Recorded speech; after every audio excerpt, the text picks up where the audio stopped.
Menyikapi semakin maraknya korupsi dan semakin banyaknya pelaku korupsi yang tertangkap, hukum adat dinilai perlu diterapkan terhadap koruptor untuk membuat efek jera. Selain hukum positif yang berlaku, hal tersebut diungkapkan oleh tokoh masyarakat Ide Bagus Oke Gunastawa. Ide Bagus Oke Gunastawa mengatakan perilaku korupsi sudah menimbulkan penodaan terhadap kesucian atau letah. Bayangkan jika uang hasil korupsi ini digunakan untuk membangun pura. Apa jadinya Bali? Taksu Bali pelan-pelan terkikis. Untuk itu sanksi adat patut diterapkan. Oke Gunastawa mencontohkan, sanksi adat tersebut dapat berupa denda 1 kg beras per kepala untuk seluruh penduduk yang tinggal di wilayah adat tempat sang koruptor tinggal. Koruptor juga bisa kesepegang alias melarang yang bersangkutan bersembahyang di Kayangan 3 selama periode tertentu.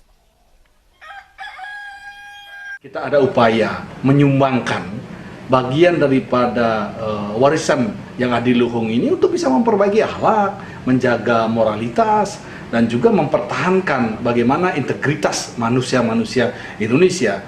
Nah, kalau memang daerah-daerah itu memiliki sesuatu yang bagus untuk kita sodorkan, ya tentu kita akan sandingkan dengan hukum positif. Nah, persoalan bagaimana kinerjanya, bagaimana hubungannya, ya ini kan satu tawaran. Persoalan nanti para pakar kemudian membahasnya, para praktisi kemudian bagaimana mencermatinya. Saya pikir menyangkut masalah korupsi ini, faktanya tidak terjadi satu upaya signifikan untuk mereka menghindarinya.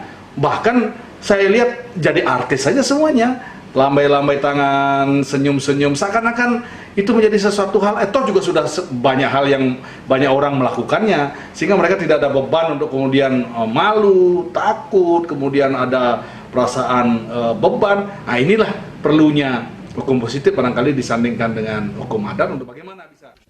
Tak hanya bagi koruptor, Oke Gunastawa menilai sanksi adat juga sudah sepatutnya diberlakukan terhadap para bandar narkoba, sekaligus penyalahguna narkoba, serta pelaku kekerasan seksual anak atau pedofil. Joka Andika, Bali TV.